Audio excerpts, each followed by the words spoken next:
اس programme میں اپنے برادر مکرم محسن اہل سنت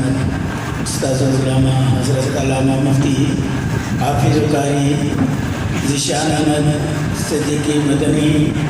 کا شکریہ ادا کرتا ہوں کہ وہ ہماری نہایت ہی عیاسی درخواست پر یہاں تشریف لائے. اللہ تبارک و تعالیٰ ان کی آمد کو اپنی بارگاہ میں قبول فرمائے. آج کی اس محفل کو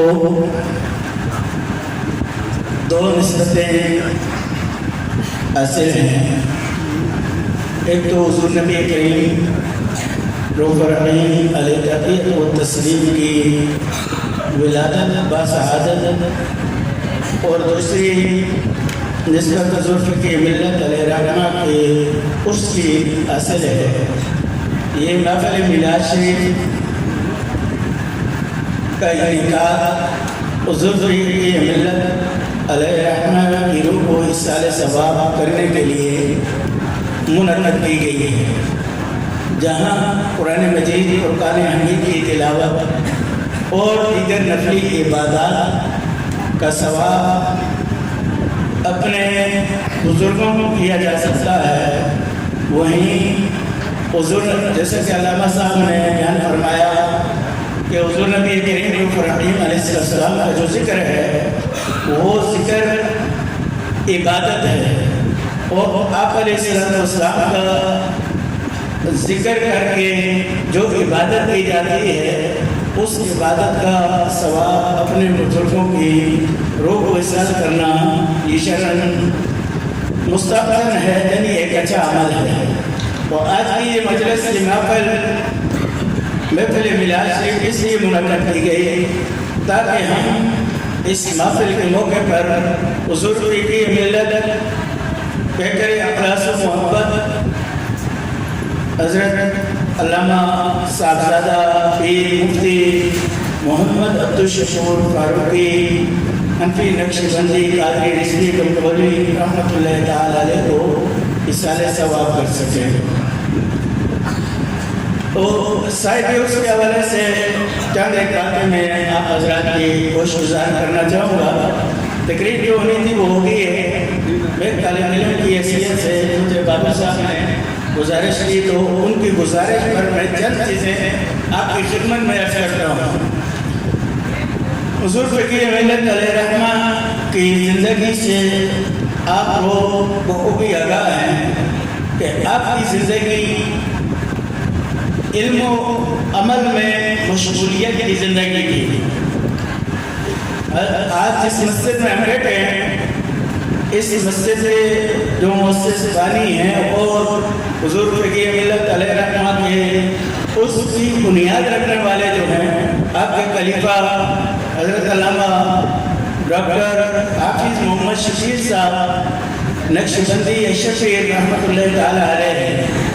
تو جس وقت یہ حضور فقیر ملت علیہ رحمہ کی خدمت میں جایا کرتے تھے تو آپ کا ان سے پہلا سوال یہ ہوتا تھا،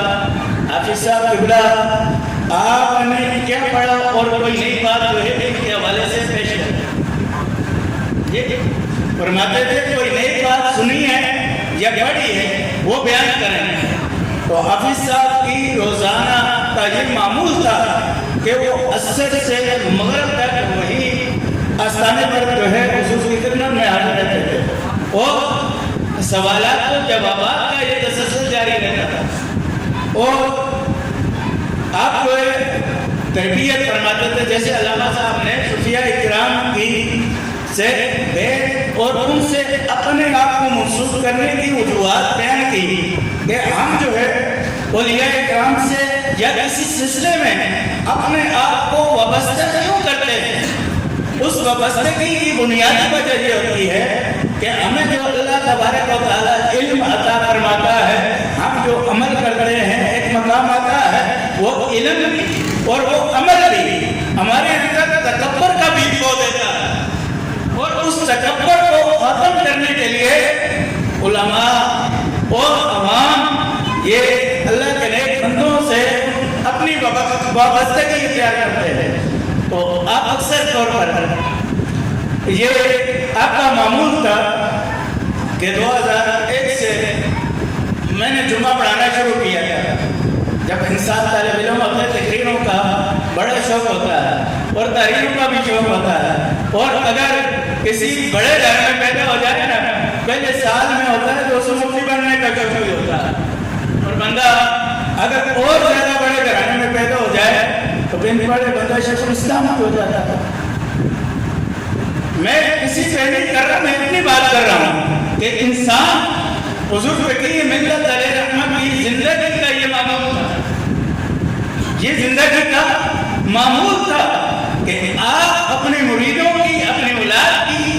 بہترین انداز میں تربیت کرواتے تھے. آپ حضرات جانتے ہیں چھوٹے بھائی علامہ مولانا حافظ محمد نقیب الرحمان صاحب فاروقی داماد برکاتہ العالیہ بڑے شہید تھے. انہوں نے آٹھ کچھ ایام کے اندر اپنے حفظ کو مکمل کیا. تو جب نورانی میں بستی نورانی بستی کے اندر انہی کی تذکار کا پروگرام منعقد کیا گیا, تو اس موقع پر ایک تو حضرت فقیر ملت علیہ الرحمن نے جس خوشی کا اظہار کیا, اس خوشی سے بھی آپ تمام حضرات جو ہے وہ خوبی واقف ہے کہ آپ دیکھیں یہاں کا ایک ماحول ہے کہ ہمارے لیے سب سے بڑی خوشی یہ ہوتی ہے کہ اللہ تعالیٰ ہماری اولاد کو, ہمارے بھائی کو, ہمارے عزیز کو, رشتہ دار کو حافظ قرآن بنا دے. تو آپ کی دین سے محبت کا اندازہ لگائیے کہ اس موقع پر لوگوں نے تحائف جس صورت میں بھی پیش کیے. تو آپ نے اگر میں اپنی چادر ہوتا ہے سفید, آپ کو پتا ہے جس طرح کی وہ چادر ہوا کرتی تھی, تو آپ نے وہ چادر اتاری زمین پر بچھا کر ایک مریدین میں سے کسی کو حکم دیا کہ اشار کو اٹھا کے اس میں ڈال دیا, اور ڈالنے کے بعد حافظ صاحب کی خدمت میں ادب و احترام سے پیش کیا. جو حضرت جو میرے بھائی حافظ نقیب الرحمان صاحب استاد صاحب حافظ سردار احمد صاحب رحمۃ اللہ تعالی ان کی خدمت میں پیش کیا, اور ساتھ آنکھوں میں آنسو تھے اور فرمانے لگے حافظ صاحب جو آپ نے مجھے دیا ہے نا, ساری زندگی نوکری پہ رکھ دیں پھر بھی اس تاجر نہیں دے دیتے. یہ جو بچے حافظ قرآن بنے ہیں, میں ان کے والدین کے لیے بات کر رہا ہوں کہ ان کے اساتذہ نے جو چیز ان کے بچوں کے ذریعے انہیں دی ہے, ساری زندگی اگر ہم اپنے ان استاذوں کی نوکری کریں اور ہم ان کے غلام بن جائیں اور ہمارا خاندان ان کی غلامی میں آ جائے, یقین مانے کہ ان کے دو چار لفظوں کا بھی بدلہ ہم نہیں دے سکتے. حضرت مولانا کائنات رضی اللہ تعالیٰ عنہ فرماتے ہیں کوئی مجھے چند الفاظ سکھائے, چاہے تو ان کے بدلے میں مجھے غلام بنا لے, چاہے تو مجھے آزاد کر دے, چاہے تو آزاد کر دے. میں تربیت کی بات کر رہا ہوں کہ اس موقع پر میں دوسری استثار نظر تعلیم تھا مدرسے کے اندر, تو میں نے 2 4 5 7 منٹ کی تقریر کی, تو مریدین کی اپنی تھی اور اس کی اولاد سے عقیدت ہوتی ہے, اور وہ عقیدت کی انتہا کرتے ہیں, وہ عقیدت کی انتہا کرتے ہیں. تو ایک کوئی بھی مریدین, حضرت کے مریدین میں سے کوئی بھی شخص آگے بڑھے اور میرے ہاتھ چومنے کے لیے نیچے ہوئے, حضرت انہوں نے آج بھی مجھے وہ منظر یاد ہے, شاید وہ کیمرے کی وہ ویڈیو آج بھی موجود ہوگی, انہیں یہاں سے پکڑ کے پیچھے کھینچا اور کہہ کے فرمایا کہ میری اولاد کو تمہیں خراب کرنے کا اختیار حاصل نہیں ہے, ابھی ان کے ہاتھ پاؤں ہو گئے تو انہوں نے کچھ بھی نہیں پڑھا. اس طرح آپ تربیت فرمایا کرتے تھے. تو بات یہاں سے چلی تھی, علامہ حافظ ڈاکٹر محمد شکیل صاحب نقشبندی رحمۃ اللہ تعالیٰ علیہ اثر کے بعد آتے ہیں تو پوچھتے آج کیا پڑھا ہے, وہ اپنے دن کا اور گزشتہ رات کا جو مطالعہ ہوتا وہ پیش کرتے تھے, اور پھر اس کو دیکھ کے اصلاح بھی فرماتے تھے. اور پھر خصوصی طور پر میں یا کوئی بھی جو علماء میں سے جو کوئی بھی حضرت سے وابستہ تھا, اس سے پورے ہفتے کی روٹین معمول معلوم کیا کرتے تھے, کیا کیا ہے, کیا پڑھا ہے, جمعہ پڑھانا ہے, کس موضوع پر پڑھانا ہے, اس کے اندر کون سی حدیث قرآن مجید کی آیت, کون سے واقعات شامل ہیں. یہ حضرت کی ایک تربیت کا انداز تھا. تو ایک وہ کہتا ہے مجھے تو ضرور جو ہے فون کرتے تھے. میں عرض کرنے لگا میں بات یہاں سے چلی تھی کہ جمعہ پڑھانے کا بڑا شوق تھا. 2023 میں نے جمعہ شروع کر دیا. ساتھ میں میری پراپت ہے تو میں نے جمعہ پڑھانا شروع کیا. تو آپ نے ایک ہی بات فرمائی تھی, بیٹا ہمیشہ ممبر پر بیٹھ کر وہ بات منہ سے نکالنا جس پر آپ کا عمل نہیں ہے, وہ بات آپ کو منہ سے نکالنے کی اجازت نہیں ہے. اس لیے کہ قرآن مجید نے بات اس چیز سے منع فرمایا. تو پھر ایک دفعہ حضرت نے علامہ ڈاکٹر حافظ محمد شفیع صاحب ان سے فرمایا کہ ابو صاحب آپ جو ہے جمعے کے لیے تیاری فرماتے ہیں, میں دیکھتا ہوں کہ آپ بہت مصروف رہتے ہیں, کافی مطالعہ کرتے ہیں. عرض کی حضرت پورا ایک جمعہ پڑھانے کے لیے مجھے 6 دن تیاری کرنی پڑتی ہے. تو آپ فرمانے لگے اب صاحب اس تیاری کے دوران یہ 6 دن تو لوگوں کو سمجھانے کے لیے ہے. اس کا مطلب ہے اپنے آپ کو سمجھانے کے لیے ٹائم نہیں بچا, اپنے آپ کو سمجھانے کے لیے وقت نہیں بچا. تو حضرت جو ہے ہمیشہ اپنے مریدین کی جو تربیت فرماتے تھے ان کا طریقہ کار یہ تھا, وہ یہ فرمایا کرتے تھے کہ دوسروں کو سمجھانے سے پہلے خود جو ہے سمجھنا ضروری ہے. اس لیے کہ قرآن مجید نے یہ فرمایا ہے کہ دوسروں کو بھلائی کا حکم دینے سے پہلے خود کو اس بھلائی کا, اس نیکی کے کام کا عادی بنانا. اور ایک موقع پر حضرت منصورہ میں موجود تھے تو مجھ سے سوال کیا آج کس موضوع پر کتاب کا پروگرام ہے. میں نے کہا کہ غصے کے موضوع پر. تو مجھے جو ہے حضرت نے فرمایا بڑی لطیف قسم کی بات ہے. یقین میں نے آج بھی وہ واقعہ جب میں سوچتا ہوں تو میرے چہرے پر مسکراہٹ آ جاتی ہے کہ میں کتنا نادان ثابت ہوتا تھا. نادانیوں کی نشاندہی کی سمجھا. وہ حضرت نے پوچھا کس موضوع پر, میں نے کہا غصے کے موضوع پر. آیت سے پوچھی آیت والقاذفین الغیظ والعافین عن الناس, یہ آیت آپ کی خدمت میں پڑھ کے تلاوت کر کے تلاوت کی. اس کے بعد حدیث اور واقعات وغیرہ بیان کیے. جب جمعہ پڑھا کے آ گیا میں گھر پہنچا جمعے کی نماز کے بعد عمومی طور پر دسترخوان لگتا تھا, ہم پوری فیملی اس پر جمع ہوتے اور کھانا کھاتے. جب میں اندر داخل ہوا تو حضور فقیر ملت علیہ رحمہ دیکھ کر مجھے مسکرانے لگے اور مسکرا کر پوچھنے لگے کہ آج کمال کی آپ نے تقریر کی ہے, آج آپ نے بڑی کمال کی تقریر کی ہے. تو میں نے عرض کی حضور کوئی نصیحت فرمانی ہے تو وہ فرما دیں. تو آپ فرمانے لگے مجھے ایک تقریر میں آپ نے تقریر تو واقعی کمال کی ہے, لیکن مجھے ایک بات سمجھ نہیں آئی. میں نے عرض کی حضور کیا؟ تو فرمانے لگے عجیب بات ہے, آپ لوگوں کو غصے میں روک رہے تھے, کیا غصے میں کسی کو غصے سے روکیں گے تو وہ غصے سے باز آ جائے گا. اور پھر فرمانے لگے میری طبیعت میں کچھ وجوہات تھی جن وجوہات کی بنیاد پر غصہ بہت زیادہ تھا. تو فرمانے لگے یہ ساری باتیں لوگوں کے لیے ہے کہ آپ کے لیے بھی ہے. انسان جب کوئی بھی بات کہتا ہے تو سب سے پہلا ضامن انسان خود ہوتا ہے, تو اس لیے یہ ساری باتیں لوگوں کے لیے نہیں بیٹا آپ کے لیے بھی. تو اس طرح آپ جو ہے سمجھایا کرتے تھے اور اکثر طور پر آپ کے ملفوظات شریف کے اندر یہ بات جو ہے علامہ مولانا محمد جاوید نقشبندی ہزاروی صاحب جو میرے استاد صاحب ہیں اور قبلہ کے, انہیں بہت پسند فرمایا کرتے تھے کہ بہت اچھے عالم دین ہیں اور اس کے ساتھ ساتھ ایک اسکول کے وائس پرنسپل بھی ہیں. تو وہ حضرت کی مجلس میں آتے تھے,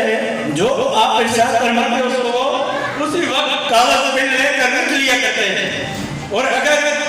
کوئی بات اس وقت یاد نہ رہے تو اسی وقت یاد رہتے حضرت ابھی آپ نے یہ فرمایا تھا, اس کا مطلب کیا ہے, اس کو بھی اس میں وہ تعریف کر لیتے تھے. اور خصوصی طور پر وہ اکثر مجالس کے اندر جو ہے یہ اس بات پر زور دیا کرتے تھے کہ علماء کے اندر جو ہے وہ تکبر نہیں ہوتا، تکبر مولویوں کے اندر ہوتا ہے. تو اس لیے فرمایا کرتے تھے بیٹا بنو تو عالم بننا، ورنہ طالب علم میں اپنی زندگی گزار دینا. بنو تو عالم بنو، ورنہ طالب علم میں اپنی زندگی گزارنا. مولوی نہ بنو، مولوی نہ بننا.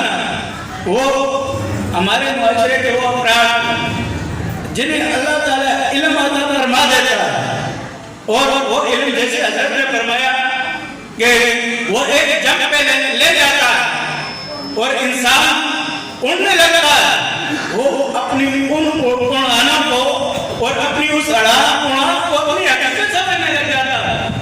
ان لوگوں کے متعلق فرمایا کرتے تھے، ان کو آپ بھی فرمایا کرتے تھے. ایک دفعہ کوئی دوسرے مسلک کے مولوی حضرات بیٹھے ہوئے تھے تو عرض کرنے لگے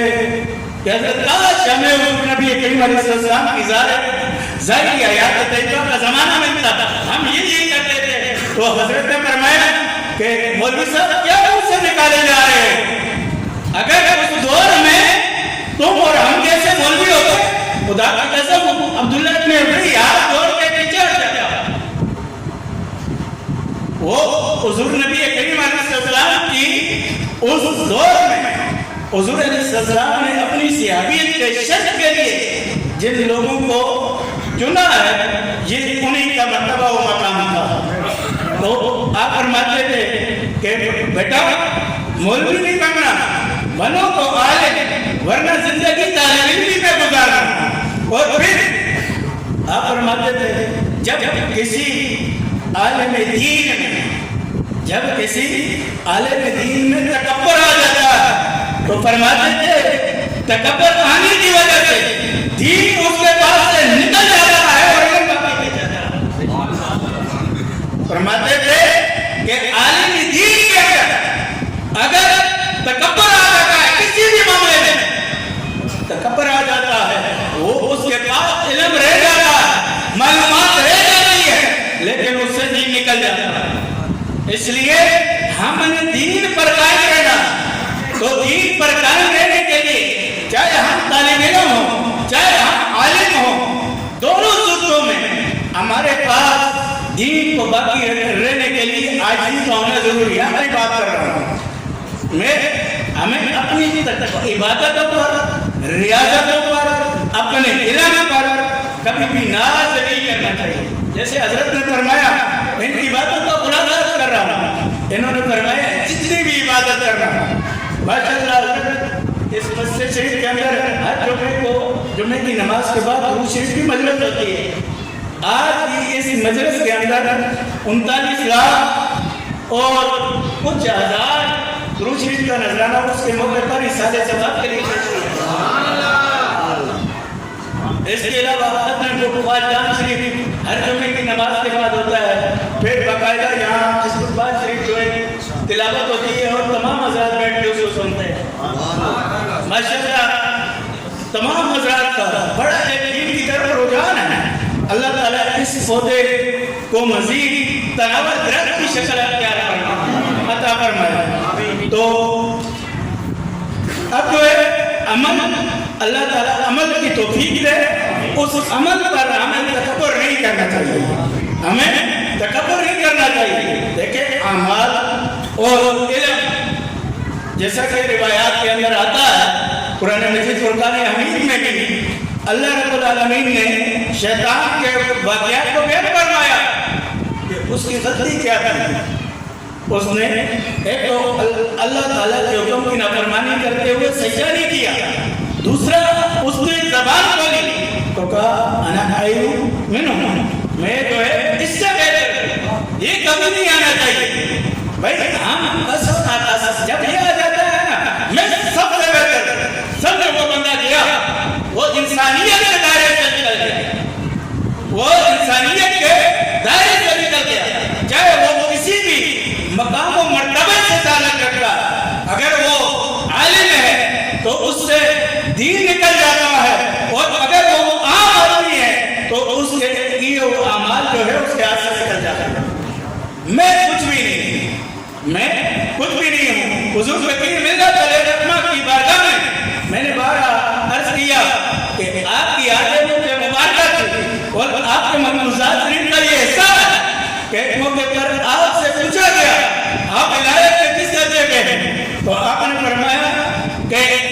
میں نے اپنے مرشد کریم استانہ یاری کمبوج شریف حضرت خواجہ زندہ پیر صاحب رحمۃ اللہ تعالی علیہ کو خط لکھا اور اس میں نے بڑے بڑے القابات لکھے جن کے آپ مستحق تھے کہ جب آپ حضرت فقیر ملت آپ کی بارگاہ میں بیٹھ ہونے کے لیے کہتے تھے تو ہمارے دادا جی رحمۃ اللہ تعالی علیہ نے آپ کو یہ کہہ کے بھیجا تھا کہ جاؤ بیٹا حضرت خواجہ زندہ پیر علیہ السلام کی بارگاہ میں جاؤ جا کر بیٹھ کرو اور کیونکہ وہ وقت میں ہمارے دادا جی نے فرمایا اس لیے ان کی بارگاہ میں بیٹھ ہونے کے لیے بھیجا تھا اور یہ وہ ہستی کہ جنہوں نے اپنی ٹانگوں کو اپنی زندگی میں اس لیے نہیں پھیلایا کہ فرمایا کرتے تھے کہ جس کو ہر وقت اس کے آقا کریم علیہ السلام دیکھ رہے ہو تو کیا اس کے لیے گرامی آپ کے سامنے پھیلانا یہ بہتری نہیں ہے؟ جن کا یہ مقام و مرتبہ تھا جن کو حضور نبی کریم علیہ السلام نے حکم دیا تھا کہ اب جا کر کمبوج کی وادیوں میں بیٹھ وہ 57 سال تک بیٹھے 57 سال تک بیٹھے ہی رہے اور فرمایا میں نے خط لکھا اور خط کے اندر میں نے بہت سے زمان خطب دوران بڑے بڑے القابات لکھے جب حضری کا شرط ملا تو میں حاضر ہوا تو آپ نے اپنے خادم کو فرمایا مولوی صاحب کا خط لے آؤ تو حضرت جو ہے اپنے خلفاء کو اپنے سامنے بٹھایا کرتے تھے تو اور آپ کے پاس ایک ڈنڈا ہوتا تھا خلاف شرع کام جو خلاف شرع بات ادھر ہوتی تھی ادھر ڈنڈا برسنا شروع ہو جاتا تھا آپ کی خدمت میں لندن سے آئے ہوئے امیر زادہ نے یہ کہہ دیا حضرت میرے دوست کی بھائی کی طبیعت اتنی ہو گئی دعا پر ڈنڈا برسنا شروع ہو گیا اور فرمایا ظالم تجھے اپنی بیوی بچوں کا تو خیال رکھے تجھے دوست کی بیوی کا اور اس کے بچوں کا بڑا خیال اتنی شریعت کے پابند تھے ویسے پردہ رہنے دیتے تھے لیکن خلاف شخص کوئی بات کرتا تھا تو ڈنڈا برستا تھا تو حضرت فرماتے تھے مجھے خوف ہوا کہ اب یہ ڈنڈا مجھ پر برسے گا پتہ نہیں خط میں نے کیا گستاخی کر دی خط آیا مجھے دیا گیا میں نے خط کو 2-3 دفعہ پڑھا میں نے عرض کی حضور مجھے تو کوئی نادانی کی بات نظر نہیں آتی کوئی نصیحت فرمانی ہے نصیحت فرما دے اپنی آنکھوں میں حضرت ابراہیم قسم اٹھا کر فرماتے تھے کہ خدا کی قسم حضرت کی آنکھوں میں آنسو آ گئے اور فرمانے لگے مولوی صاحب آپ کو کس نے کہہ دیا یا خوف بیٹھا ہوا ہے یا خود بیٹھا ہوا ہے تو آپ کو اللہ مسلمان بنا دے اللہ مسلمان بنا دے اس درجے کے پر قائد تھے اس درجے پر قائد تھے پھر بھی عاجزی کی یہ انتہا تھی عاجزی کی یہ انتہا تھی اور یہی حضرت فقی ملت علیہ الرحمہ کی زندگی کا یہی ایسا تھا تو آپ کے جو ملفوظات شریف ہیں وہ آپ ضرور پڑھیں ان کے اندر حضرت نے جو اپنی مختلف مجالس میں یہاں بھی حیدرآباد کی سطح پر حضرت قبلہ ڈاکٹر علامہ حافظ صدیق صاحب نے یہ آپ کے ملفوظات کو ایک سیڈی میں جمع کیا تھا وہ سیڈی ملک تک جب پہنچی تو وہ تاخیر ہو چکی تھی ملفوظات شریف کی وہ اس وقت چھپ چکی تھی ورنہ ان کو بھی اس کے اندر شامل کر لیا جاتا تو اب ارادہ یہ ہے کہ پہلے کا جو ایڈیشن ہے وہ اپنے اختتام کو پہنچے گا تو انشاءاللہ جب دوسرا ایڈیشن آئے گا تو اس کے اندر آپ کی جو بند و نصائح ہیں مزید ان کو بھی شامل کر لیا جائے گا تو اس لیے وہ حضرت قبلہ فقی ملت علیہ الرحمہ کی آخری بات فرمایا کرتے تھے باکمال مرید وہ ہے کہ جس مرید کو پیر اجازت ہے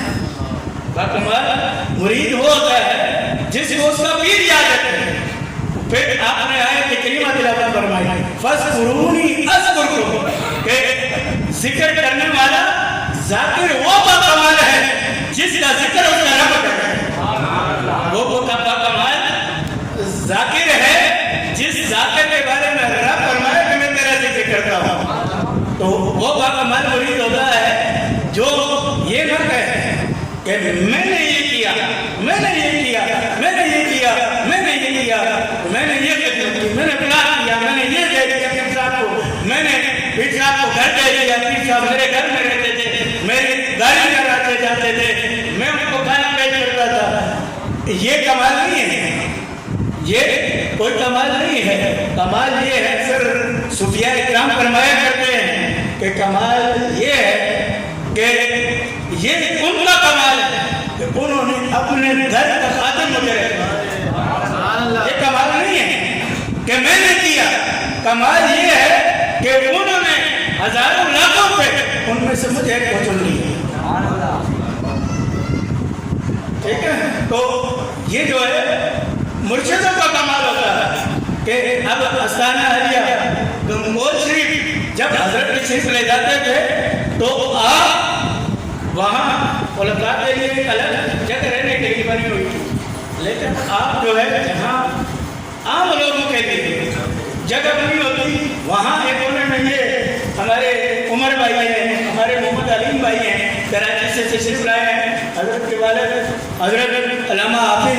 محمد عبد الحکیم صاحب نقشبندی, وہ بھی حضرت الخلفاء میں سے تھے. یقین مانیے حضرت ان کا میں نے ادب و احترام دیکھا ہے کہ ایک دفعہ آپ کے کھڑے نہیں ہو سکتے تھے, آپ کی عمر میں حافظ صاحب قبلہ کھڑے نہیں ہو سکتے تھے. ایک دفعہ فرمایا حافظ صاحب کافی عرصہ ہوا ہے آپ نے آستانے پر آ کے نماز نہیں پڑھائی, آج میرا دل یہ چاہتا ہے کہ آپ نماز پڑھیں. حافظ صاحب کو دو بندے اٹھا کے کھڑا کرتے تھے اور جب فرمایا تو اٹھ کے کھڑے ہو گئے اور بڑی ہمت سے کہتے ہیں مسلح پہ کھڑے ہو گئے. مسلح پہ کھڑے ہوئے تو حافظ صاحب نے نماز شروع کی, رکوع کیا, سجدہ کیا, دوسرے سجدے سے جب اٹھ کے کھڑے ہونے لگے تو ہمت نہیں, نماز پڑھ گئے اور رونا شروع ہو گئے کہ حضرت میں آپ کے اس حکم کی تابعداری کرتے ہوئے نماز کو تکمیل کرنا چاہتا تھا. پھر حضرت آگے ہوئے اور حضرت نے نماز پڑھائی اور حافظ صاحب نے کرسی پر بیٹھ کر نماز پڑھائی. تو یہ اس قسم یہ ہے اصل پیری مریدی, یہ اصلی پیری مریدی. اور پھر آج کل جو ہے نام پیش کروانا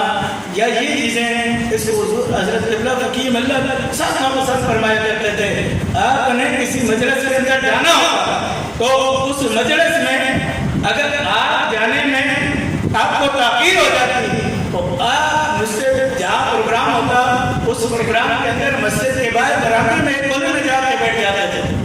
اور ایک بات دوسرے یہ سوال بھی کیا گیا کہ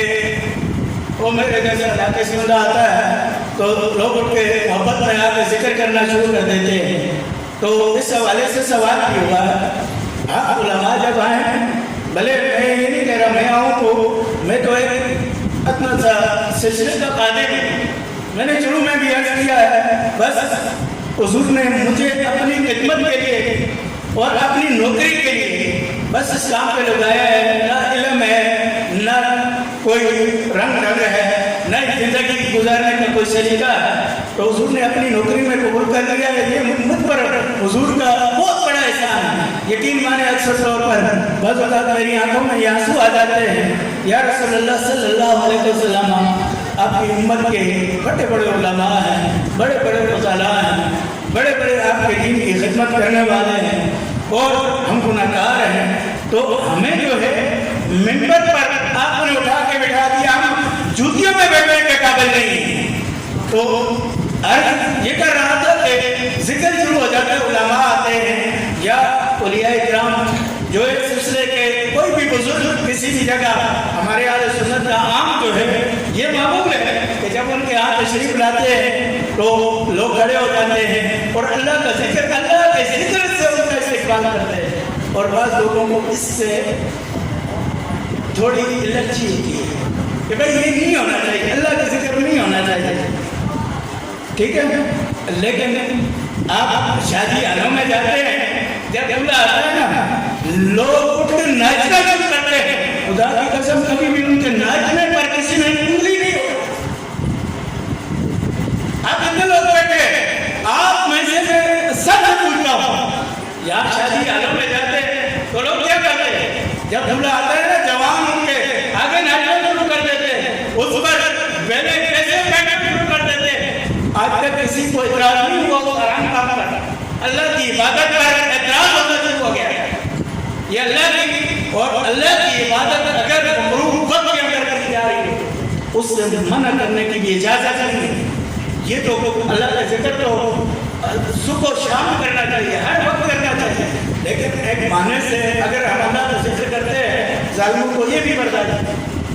اسی بہانے سے ہم اللہ کا ذکر کرنے کے لیے بہانے تلاش کرتے ہیں، اور جب ہمیں وہ بہانہ مل جاتا ہے لوگ ہمیں منع کرنا شروع کر دیتے ہیں.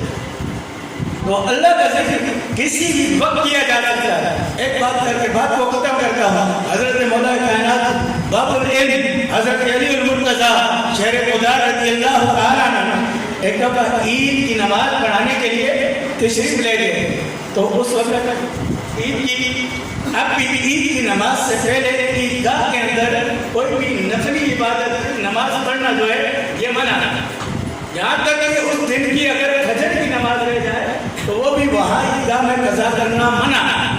قضا سورج نکلنے کے بعد وہ بھی وہاں قضا نہیں کی جا سکتی. تو حضرت علی رضی اللہ تعالیٰ عنہ منبر پر جلوہ افروز ہوئے تو ایک شخص جو ایک سائڈ میں نفل ادا کر رہا تھا. آپ کے استخاذہ میں عرض کی حضور یہ بندہ جو ہے عیدگاہ میں عید کی نماز سے پہلے نفلی نماز ادا کر رہا ہے، آپ اسے منع کیوں نہیں فرماتے؟ تو آپ کی آنکھوں میں آنسو آیا. فرمایا مکروہ وقت میں کر رہا ہے، منع کے باوجود یہ کام کر رہا ہے، اسے علم نہیں ہوگا، اس وجہ سے تو وہ پڑھ رہا ہے، اور میں اسے منع کر کے اپنے لیے جہنم کا ٹھکانہ کیوں بنا؟ یہ حضرت مولا کائنات کے بات ہے کہ بھائی میں عبادت سے روکنے والوں میں اپنا شمار کیوں کرواؤں؟ مکروہ کام کر رہا ہے لیکن عبادت اللہ کی کر رہا ہے. تو ذکر کے لیے کوئی مکروہ وقت نہیں ہے. صرف نفلی نماز پڑھنے کے لیے 3 اوقات مکروہ ہے، باقی دن رات میں جب چاہے اللہ کا ذکر کریں، اور جب چاہے رسول اللہ صلی اللہ علیہ وسلم کا ذکر کریں، اور پاک جگہ اللہ کے ذکر کے لیے رسول اللہ صلی اللہ علیہ وسلم کے ذکر کے لیے پاک جگہ کا انتخاب کریں. اور سب سے پاک جگہ جو ہے اس روئے زمین پر مسجد ہوتی ہے، اس میں جب آپ مسجد کا نام ہے دعا سلام علیکم، اور اتنی ہلکی آواز صلی اللہ علیہ رسول اللہ وسلم علیہ یا حبیب اللہ. دو اشعار مرشد کی شان سے انشاءاللہ صاحب اس کی مرحبت آپ کے گوش گزار کروں گا کہ جو عطائے رب جلیل ہے، جو عطائے رب جلیل ہے، وہ پیر عبد الجلیل ہے، جو معیار حق کی دلیل ہے، وہ پیر عبد الجلیل ہے، جو معیار حق کی دلیل ہے، وہ پیر عبد الجلیل ہے. روئے کا چاچ سے کم نہیں، عیب سے کم نہیں، روئے کا چاچ سے کم نہیں، عیب سے کم نہیں، جو خدا کا ایسا خلیل ہے، وہ پیر عبد الجلیل ہے، جو خدا کا ایسا خلیل ہے، وہ پیر عبد الجلیل ہے. کوئی عبد الکریم ہے، کوئی صاحب اعلی جلال ہے. جہاں ہمارے ادب تشریف فرما مفتی محمد فاروق جلال نقشبندی دامت برکاتہ العالیہ، ان کا شعر ذکر ہے. الحمدللہ میں ان سے مرید ہوں. تو شاعر کہتے ہیں کوئی صوفی عبد الکریم ہے، کوئی صاحب اعلی جلال ہے، نگاہ عبد الجلیل ہے، پیر عبد الجلیل ہے. جو پڑی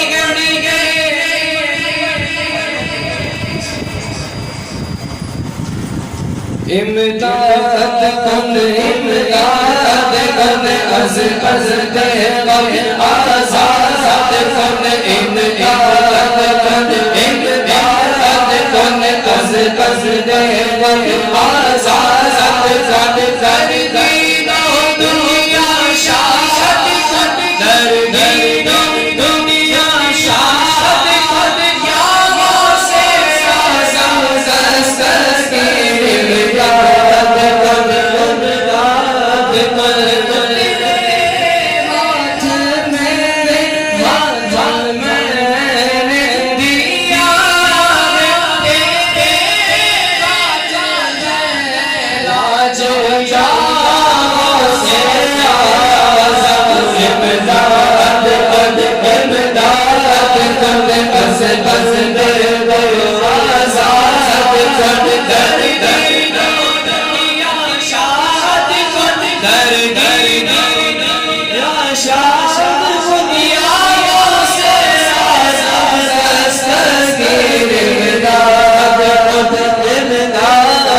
عبد الشکور پیا بفیض مصطفیٰ شیر خدا عبد الشکور پیا بفیض مصطفیٰ شیر خدا عبد الشکور پیا غلاموں کے ہوئے حاجت عبد الشکور پیا غلاموں کے ہوئے حاجت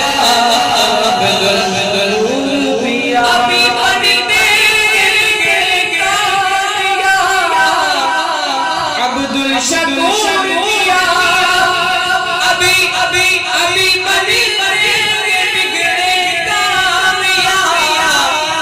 عبد الشکور نگاہ لطف و رحمت ہو ذرا عبد الشکور پیا نگاہ لطف و رحمت ہو ذرا عبد الشکور پیا جو ہوتا ہے محب اولیاء عبد الشکور پیا وہی پاتا فیض مصطفیٰ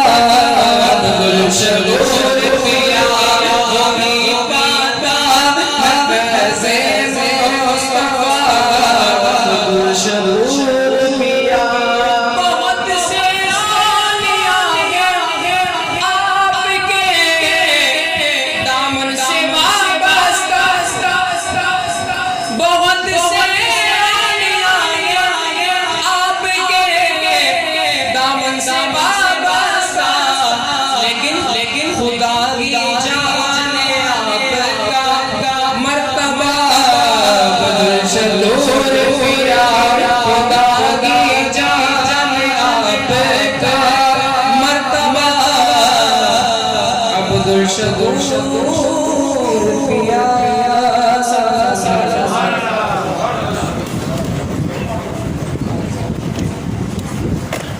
مسلک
مجھے پھر بلانا مجھے پھر بلانا مدنی مدینے والے مائے عشق بھی پلانا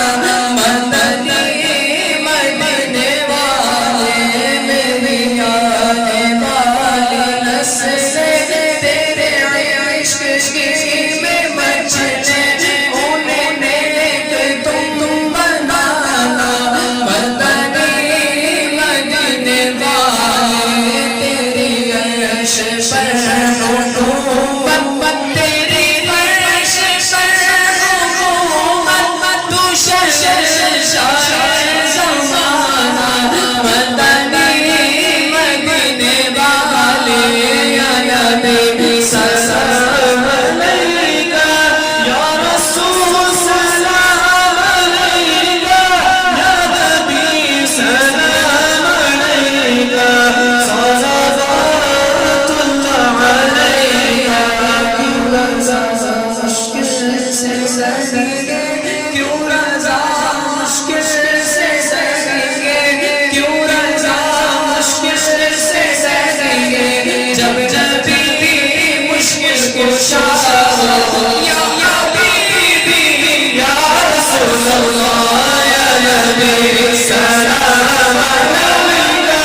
یا رسول سلام علیکہ یا نبی سلام علیکہ صلوات اللہ علیکہ السلام علیکہ یا رسول اللہ الصلاۃ والسلام علیکہ یا حبیب اللہ الصلاۃ والسلام علیکہ یا نبی اللہ وعلی آلک واصحابک یا خاتم النبیین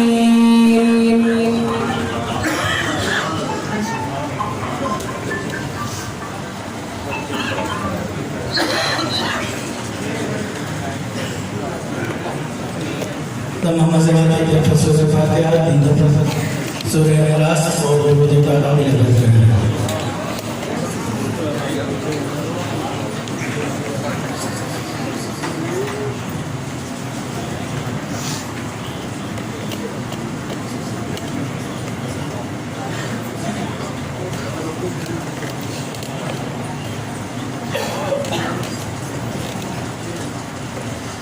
آمین الحمد لله رب العالمين والصلاة والسلام على سيد الأنبياء والمرسلين وعلى آله الطيبين الطاهرين وصحبه الهادين المهديين مالک مولا آج کے دن میں جتنی بھی تیری عبادات کی گئی مالک مولا تیرے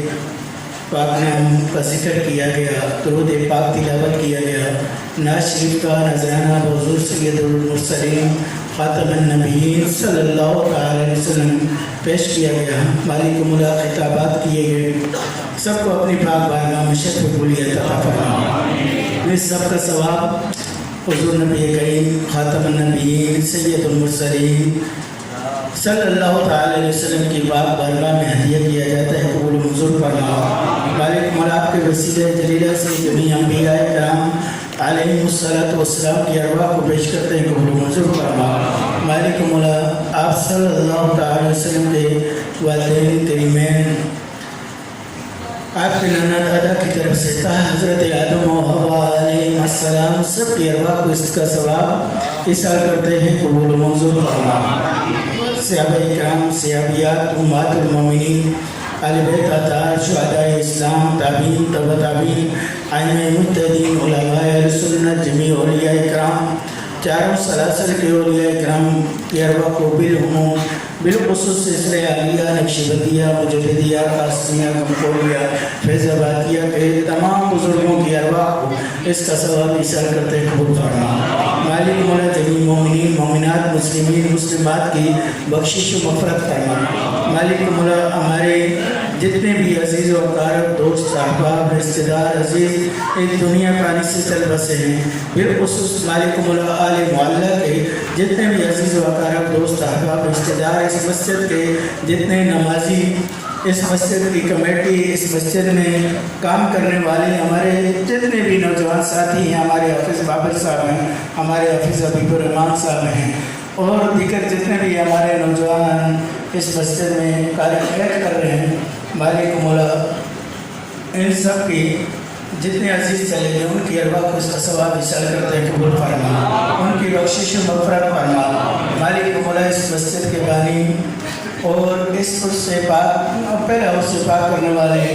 ہمارے علامہ ڈاکٹر حافظ محمد شفیع صاحب نقشِ بندی اشرفی، ان کی روح کو اس کا ثواب حاصل کرتے ہیں قبول فرما۔ مالک مولا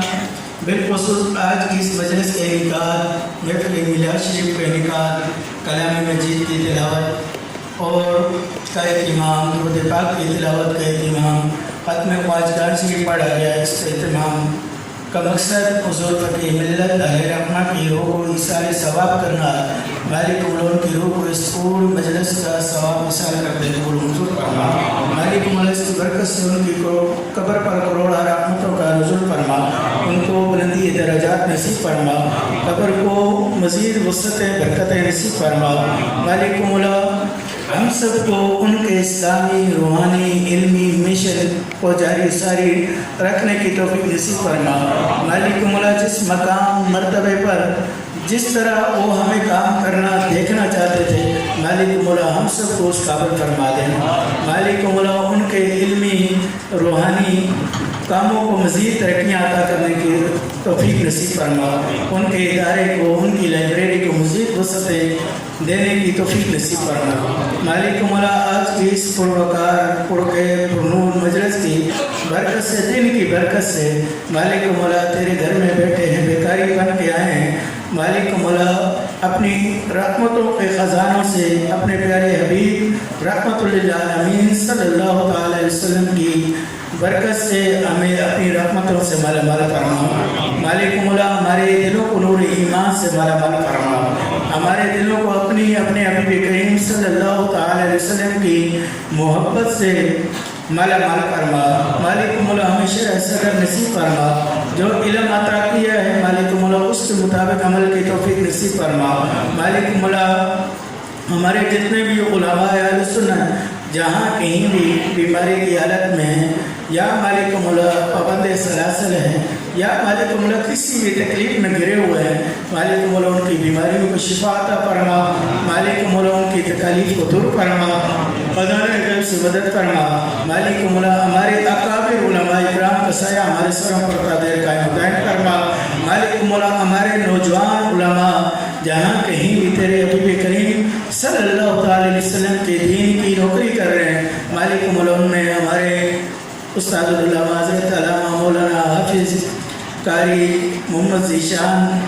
مدنی صدیقی بھی ہیں، مالک مولا ان کے علم میں فضل میں مزید برکت عطا فرما، جو انہیں عزت عطا فرمائی ہیں، مالک مولا عزتوں کی حفاظت فرما۔ مالک مولا ہمارے اشارے پر یہاں تشریف لائے، انہیں قدم قدم پر اس کا اجر نصیب فرما۔ مالک مولا پھر ہم دعا کرتے ہیں مسجد کی منتظمہ کمیٹی کو، مالک مولا اپنے خزانوں سے بہار نصیب فرما۔ مالک مولا اس پروگرام کو ہمارے لیے بخشش و مغفرت کا ذریعہ فرما، اپنے نیک بندوں کے نقش قدم پر چلنے کا ذریعہ فرما، ہماری کوتاہیوں کو، ہمارے گناہوں کو، ہماری لغزشوں کو درگزر فرما۔ مالک مولا ہمارے کچھ بھائی کراچی سے تشریف لائے ہیں، مالک مولا انہیں بھی یہاں آنے پر اجر نصیب فرما، جو انہوں نے اپنے مرشد کریم سے محبت کا اظہار کیا، مالک مولا ان کی محبتوں کو سلامتیاں نصیب فرما۔ مالک مولا بے پناہ فیض نصیب فرما۔ مالک مولا پھر ہم دعا کرتے ہیں حاضرین مجلس کے جو بیمار ہیں ان کو شفا عطا فرما، جو بے روزگار عزت والا روزگار عطا فرما، جنہوں نے اس پروگرام کے انعقاد میں اپنا حصہ ڈالا ان کو بے حساب برکتیں عطا فرما، جو بے اولاد ہیں ایک سال اولاد عطا فرما، جن کے گھروں میں کوئی پریشانی ہو ان پریشانیوں کو دور فرما۔ مالک مولا اپنے اس گھر کو آباد کرنے والوں کے گھروں کو خوشیوں سے آباد فرما۔ بحرمت اللہ و ملائکتہ یصلون علی النبی یا ایھا الذین آمنوا صلوا علیہ وسلموا تسلیما اللهم صل علی سیدنا و مولانا محمد وعلی آل سیدنا و مولانا محمد واصحابہ وطرتہ وبارک وسلم۔ مالک مولا ہمیں اسلام کی زندگی نصیب فرما، مالک مولا ہمیں ایمان کا خاتمہ نصیب فرما۔ مالک مولا جب ہم دنیا سے جا جب تک ہماری روح قبض کا سلسلہ جاری رہے، ہماری زبانوں پر افضل الذکر جاری رہے، لا الہ الا اللہ